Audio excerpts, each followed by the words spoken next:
Hello, everybody. This is Jeremiah and Michaela Harrison again with Liturgy of the Home, and we are making a short little video where we want to present to all of you, our members, our audience, maybe even some of you who have not become members yet but have been kind of watching us from afar. And so, as many of you may have heard, we are shifting gears. You know, it's because my lovely wife is expecting number 5. Her energies are now split. She cannot spend the hours and hours that it took. She has to spend more hours now just growing a baby. And sleeping More now. So we're focusing, and actually, we're actually in conversation with 2 publishers because that's our goal, is to get published at this point. We've been making these digitally. We need to position ourselves to actually get these printed because I really want to see these get out to a wide audience. You know, right now our audience is fairly small, and I'd love to see thousands of these made. I mean, I feel like these could really help many Catholic homes. It's helped our home, really. I mean, it really has. Just knowing better the Feast of the Saints coming up. So anyway, we're shifting gears. We're going to be preparing to publish starting the next liturgical year, starting with Advent. And we're actually in conversation with 2 publishers. So say a prayer for us. I have every confidence that God's going to lead us where He wants us to go. So in the meantime, most of our energies are going to be preparing for publishing, but we want to continue our membership. And there's some resources that we're going to continue to work on that we're going to be using anyway. So some of this work needs to be done anyway.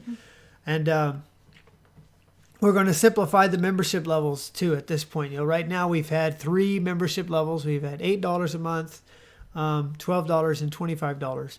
And really we're going to be just offering a simple $10 a month deal. If you're at the $12 level, you can just jump down to the 10.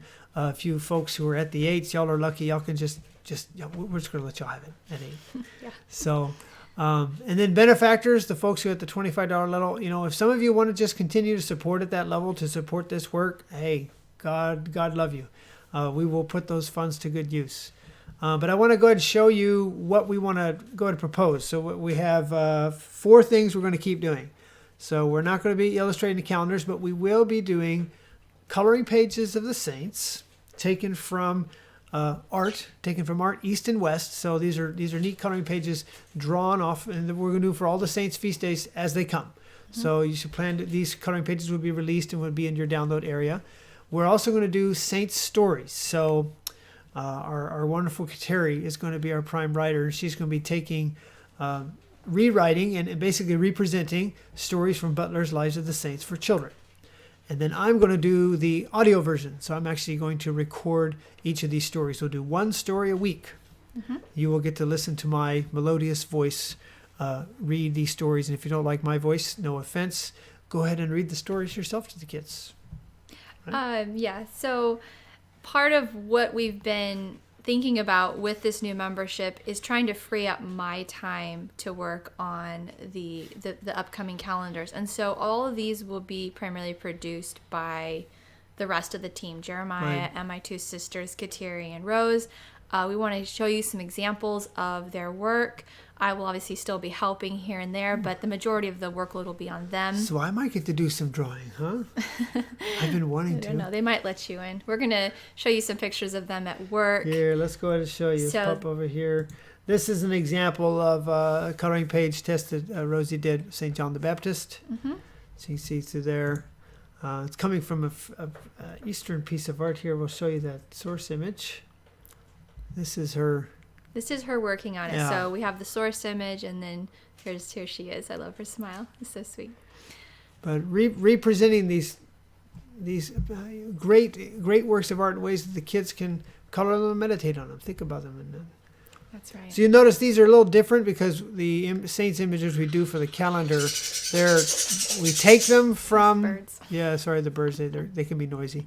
Michaela takes inspiration, but she won't necessarily copy every aspect. These are going to be more closely configured. If you like more detailed images, Rose, you'll probably like Rose's one's better. She's very detailed. So. Right, and then we have here the saint story. So each saint story will be 2 or 3 pages, I think, depending upon how much information there is. So I just wanted to explain also. So part of the idea why we're doing the stories is you could just read from Butler's Lives of the Saints, but some of the wording is really difficult. Some of the content is not necessarily presented age appropriate to children. And so Kateri is very gifted, and she is basically going and representing it. But it's basically from all her information is coming from Butler's Lives of the Saints. We have a very good friend who is an editor, and she's offered to look over it and help make sure that it's properly prepared. So as a mother, you would have a coloring page, you would have a story, and then an audio file if you would so like. remember, we'll do coloring pages for each of the saints of that week, but only one story a week can we really produce right now. So one story and one audio recording. Probably we'll choose maybe the highest ranked saint that week if there's 3 or 4 feast days, right? Well, Kateri, also for her, as she's going through and she's looking at the different saints, she's going to be thinking about the children, what saint might be most interesting to them, and also information-wise. So how much information is there to work with? Because not all the stories are the same length. So it'll just be a judgment call, and it'll be a surprise for you all which one gets chosen. And then the fourth piece is we're going to continue our monthly dedications package. So you can expect each of those once a month. A monthly dedication package to include an image and a hymn or put to English, and then also her brother David to continue providing a chant so you guys can sing that hymn at your family rosary. These are just some examples of some of the monthly dedications that have gone before. Yes. This was for this month of May. Yep. Right? And Michaela is working on June. This is the sneak peek. This is the black and white, the coloring page. This was Nico that colored that, right? Yeah. This is our 7-year-old son. He's pretty detailed. So I think that's it for the 4 things we're going to continue offering, right? Yes. Did you show the pictures of Kateri at work? Oh, that's right. I think you just we'll do showed that. Rose. This is Rose's workstation, and then here's Kateri. So this is the Butler's Lives of the Saints that she has, and she reads through it and then works on the rewriting of it. And we're so grateful. She is such a diligent hard worker. We really appreciate both of them. There's no way this project would happen without the two of them, and my brother too, for that matter. No, so, we don't have pictures of him. We should get a picture. I don't know. Of him. I want to get a picture of David singing. But He does a lot of singing. He's very good at it. You've seen all the team now, with except for David. The 4 of us that are working here pretty much every day on this stuff. We're working here at our house. We've turned our master bedroom into a studio. Yep. I've got 4 workstations there. I've got 2 computers set up. We're actually getting another little art tablet like the one you saw for Rosie. We need another art tablet so that way they can continue doing editing. Right. There'll be times when both Michaela and Kateri are going to need to be on the tablet at the same time, since Michaela's redrawing all of Advent and Christmas. Right. So and Kateri needs to be able to work on putting out these coloring pages. So another important detail is we're going to do a 1-month trial run of this, because I think we need to see about how many members are really interested in this.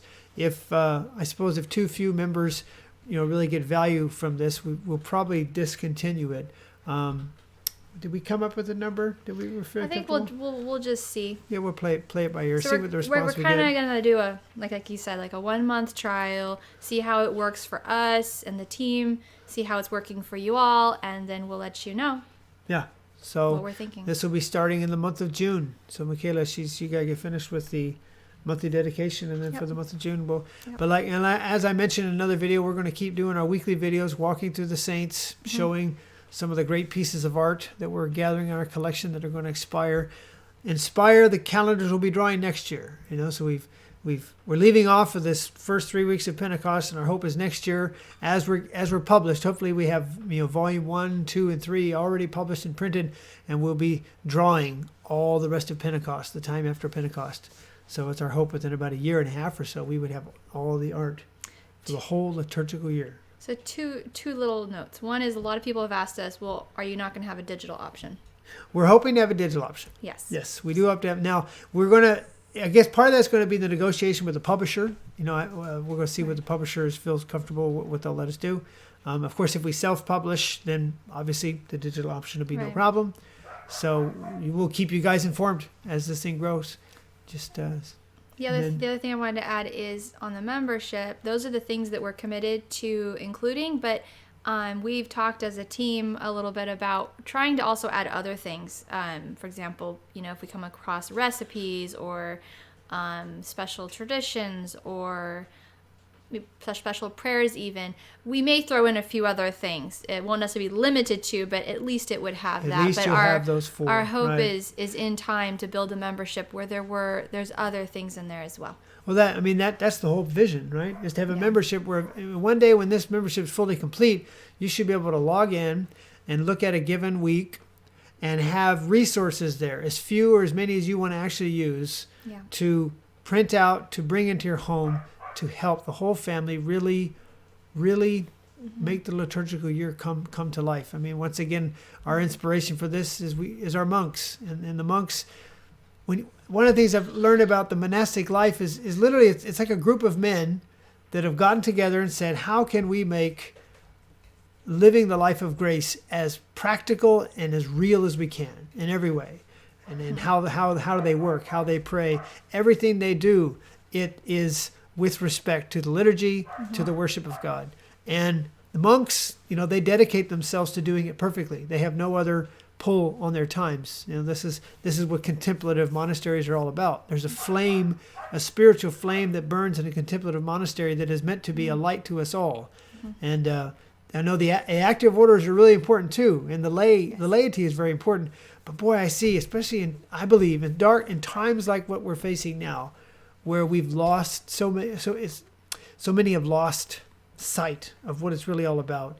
And when you live in the modern world, it's not clear what it's really all about. There's so much noise that, to me, the monks are a beacon on what we need to go back to. The monks and the saints.